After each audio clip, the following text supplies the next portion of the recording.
We have here today a very special guest, is Deya Dova.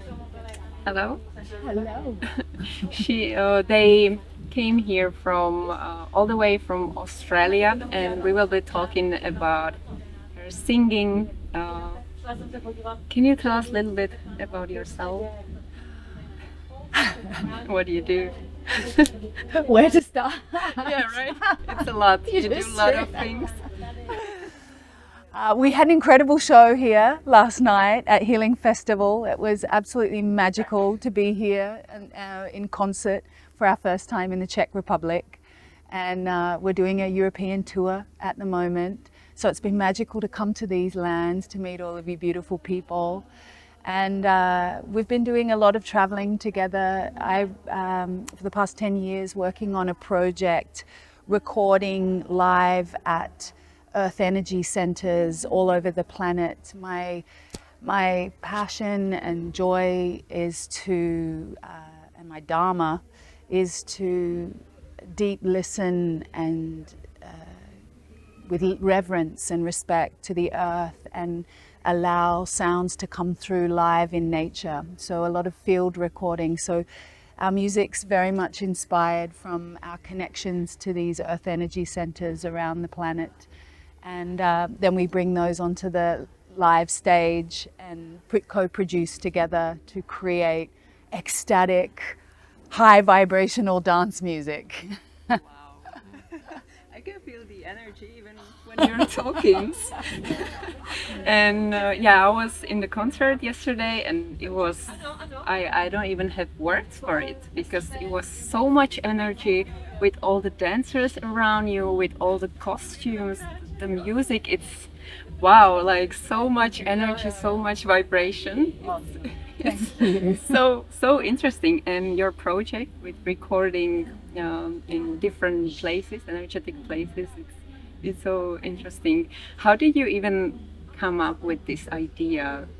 That's beautiful. I love that question because it's been a very organic process. It wasn't a conscious decision at first. It was really following a calling that came from inside of me, an intuitive impulse where I began to be called to different places, and these places reached out through waking dreams and through etheric consciousness. Really, I'd start having visions of certain places, and then I'd say to Hamilton, I'm getting a call to go here, like where there's a red rock here.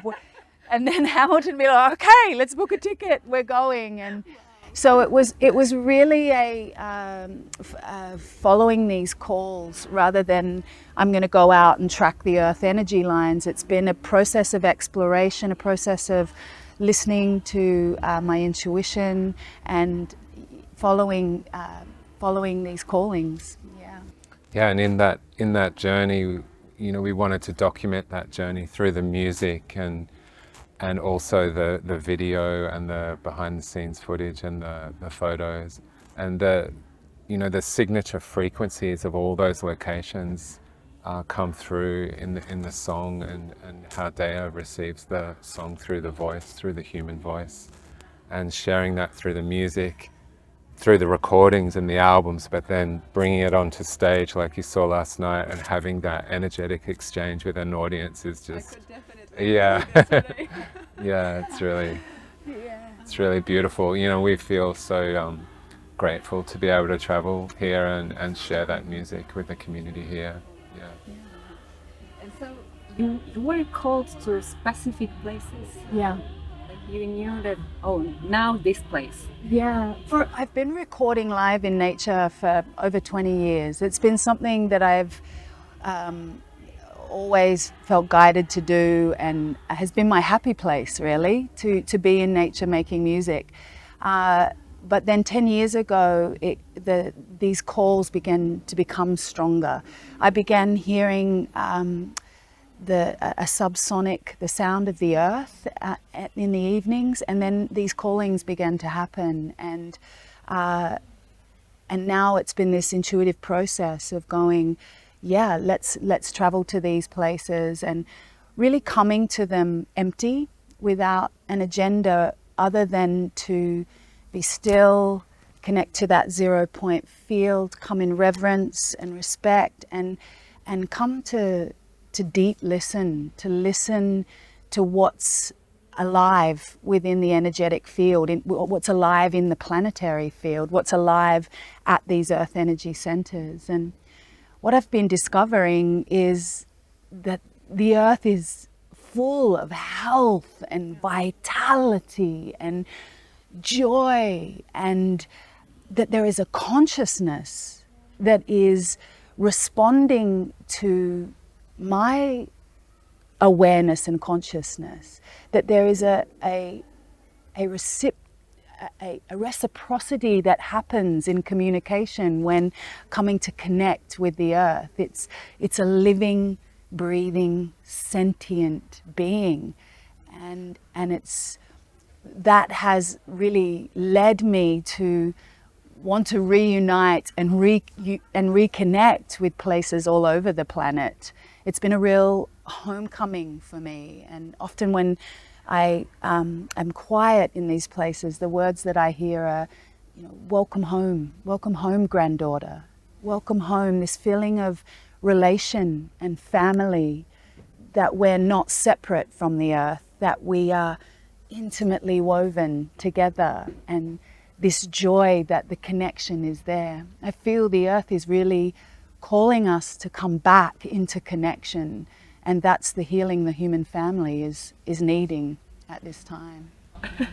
Wow, it's so beautiful. I feel like this is, at the end of the day, this is feeling that we are all looking for, to feel home, to feel maybe ourselves, let's say. So I wonder how to get, because a lot of people, they are looking for their passion, or maybe something they would feel good about, but maybe the path is not so easy. But for you, maybe following your intuition, was it always easy? Was it always like direct, or did you fight sometimes? Absolutely. We're human, aren't we? That's part of the exploration, is the being dragged, kicking and screaming to paradise. That's the growth. Absolutely. That's why we chose this earth incarnation. Absolutely. And it's been a process of coming into connection with that inner technology that we're all bestowed with. It's our birthright to be directly connected to Source, to be directly connected and interwoven with the earth and the cosmos. It's our birthright to have this inner guidance system that is truly wanting to evolve into its highest vibration. And this is what I see is happening on the planet at the moment. There is this evolution of consciousness where we are coming back into remembrance of our true natures, that this inner technology that is intimately connected with the spiritual nature and the spiritual interconnectivity of everything. And this is being proven through quantum science. It's being spoken about by the mystics and the seers. Indigenous wisdom has always held this fundamentally at the core of their beliefs, is that we are intimately woven with the web of life. And this evolution of consciousness that's happening on the planet is us reawakening as a collective to this spiritual nature within ourselves. So you feel like it's changing now? We are waking up? Well, absolutely, absolutely. We are evolving, and at every point of the way we have choices in that evolution. And this is a big part of our messaging, is that we're really singing forth that remembering of the human spirit and singing forth that remembering of our divinity that is interconnected with the web of life, and that honoring of the earth and the cosmos, and that intimate relation that we have as individuals with all of it. I really believe that what we bring our awareness and our consciousness to, we amplify. So as we change the perception of ourselves as a human family, and when we change our perception to the earth, then the earth changes and we change as a human family. So yes, very much bringing this new wave of consciousness in. Wow, so powerful. What was your maybe most favorite place you visited? Oh, that's so hard. That's like a trick question, because each of these places they each have their unique, extraordinary signature frequency. They each hold and transmit such beauty and such wisdom. They have their own stories and their own way of articulating those stories. And in reuniting with each of these places, it's like pieces of my whole self has come back online. And I believe that's why the ancients were creating great megalithic structures and temples, stone circles at a lot of these earth energy centers, was to help remind humanity of this unique spiritual awareness and connection, and the memories of what has been before. It's so amplified in these containers, but there are so many that. What would you like to share? It's one? a bit like asking which is your favorite child, of your children. It's like, there's no right answer to that question. Which is your favorite family member? Yeah. Well, yeah.